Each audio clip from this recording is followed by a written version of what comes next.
Welcome to Jokoyo, where America's past sneaks through its fields, rivers, and the lives that shape them. Today we head to, Johnston County, to the long-leaf shadows of a place once torn between loyalty and survival. It's here that one man's quiet rebellion tells a story often left out of textbooks. His name is William Rains Lee, a farmer's son, a Confederate soldier, and ultimately someone who decided that he was on the wrong side. His story forces us to ask, when a cause turns hollow, what does courage really look like? This is With or Without You, a story of duty, defiance, and the moment an ordinary North Carolinian chose conscience over command. William Rains Lee came into this world around 1842. Born into the red clay soil and pine thickets of eastern North Carolina, or eastern Johnston County, North Carolina, Four Oaks, in particular, was little more than scattered farmsteads back then, a patchwork of poor white yeoman families, some enslaved people as well, working sun up to sundown just to survive in the ways that either one can. There was no sprawling plantation that marked the Rains land. William grew up swinging a hoe alongside of his kin. His hands were probably calloused from plowing fields that lay in the shadow of wealthier neighbors' slave quarters. He knew what hunger was. He watched enslaved black families toil under the lash and understood that fragile line between their fates and his own is a tenuous one indeed. Life in antebellum Johnston, antebellum means the war or the time before the war, life in antebellum Johnston meant community forged in hardship, where independence was a dream chased daily against the planter class's long reach. As secession fever swept the county in late 1861, 19-year-old William felt the pull of drums and duty. Neighbors filled the ranks, shouting for Southern rights and independence. Well, he's 19 years old. He shouldered a musket, joining what records place him in as likely Company E of the 24th North Carolina Infantry, a regiment brimming with Johnston County boys. They shipped north into Virginia's crucible, straight into the 7-day battles of June 1862.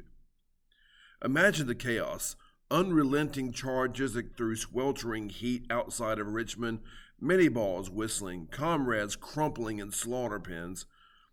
William made it through, but winter brought Fredericksburg's meat grinder that December, waves of gray crashing against stone walls and bodies piling up like cordwood. He survived again. But the war's cruel math had begun its work. North Carolina newspapers seethed with early complaints. Rich man's war, poor man's fight. Planters lounged at home buying substitutes with slave profits, while regular guys like William spilled blood for abstractions. The true unraveling hit in 1863. Gettysburg's fields ran red with wasted valor. Vicksburg's surrender starved the Confederacy's western hopes. Then Lincoln's Emancipation Proclamation landed like a thunderclap, stripping away the veil. This was no longer vague states' rights, as some people were trying to sell it on. It was a crusade to preserve human bondage. Escaped enslaved people, branded contrabands by the Union, poured into rebel camps by the thousands. Their eyes burned with purpose, tales of freedom spreading like wildfire. For a Johnston County farm boy like William, the scales fell off his eyes, so to speak. He was dying not for home or honor, but for chains forged by men who never even got their boots dirty. Poor whites across the South muttered the same dawning fury. This war was propped up an empire where they were just simply expendable pawns. North Carolina broke first and hardest under that weight. By war's end, Provost Marshal tallied a staggering 23,000 deserters from the Tar Heel ranks. They saw, finally, what it was. Nearly a quarter of all Confederate absentees came from North Carolina, dwarfing rates in Virginia or Georgia. Robert E. Lee himself griped that North Carolinians melted away those tar on their heels from his army like morning mist. Coastal defeats accelerated the flood. New Bern fell to Union gunboats in 1862, putting Wilmington in peril. Wives' letters piled up in trenches, raw pleas cutting deeper than bullets. Things like, "The children are starving, please come home and protect us." I mean, what do you do with that? Conscription laws yanked plow hands from fields while the elite paid $300 bounties for stand-ins. Entire companies evaporated into swamps and pine barrens. Johnston County sheltered dozens in its thickets. The thunder of upcoming Bentonville, just 6 miles from Williams' farm, echoing the crisis. Spring 1864 marked Williams' break. No personal diary survives, wish it had, but thousands of deserters left words that mirror his path. Early war-fired chants of independence soured to blunt refusals. People that would write letters would say things like, "I won't die for people to be free," except that's not the words they used, of course. Union pickets waived amnesties, $100 bounties, and hot meals, a siren's call after Virginia's privation. Williams slipped his post one night, crossed no man's land, and enlisted in the U.S. Army. Garrison duty followed, guarding rails and depots as Sherman's relentless columns bore down on Georgia. Then Bentonville ignited.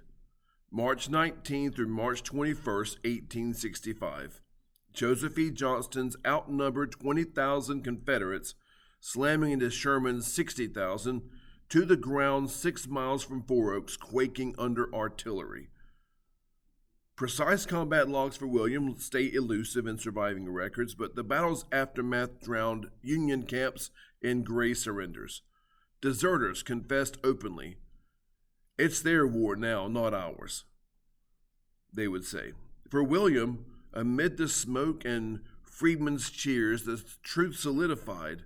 Not mere survival, but for William, from what the records do say, it was not mere survival. It was rejection of a lie that they were told. Appomattox stilled the guns in April. William slipped back to Four Oaks, resuming the plow in unobtrusive quiet as so many deserters did. Welcomed home without mobs or trials, their stories buried with the dead. He farmed on through Reconstruction's churn, dying peacefully on January 21, 1896. His grave waits today in the Carl Lee Family Cemetery, a simple stone just a 10-minute drive from Johnston County's beating heart.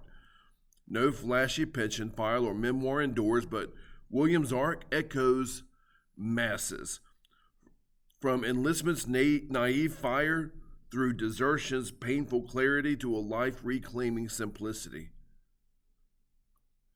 A lot of textbooks and, I hate to say it, old-time guys who learned from those textbooks may have painted those deserters as cowards or traitors, but William Raines Lee unveils the deeper story. North Carolina's desertion deluge was not cowardice. It was poor people, first to glimpse slavery's inevitable fall, choosing life over the delusions and over the gaslighting of the planters. Take your students to Carl Lee Cemetery. Let them trace his weathered stone and wrestle the question, was he a deserter or was he an awakener? Talk to the Heritage Center. Go get your service cards. William is not a villain of Johnston County's past. He's its unspoken conscience. And that is that. Be good.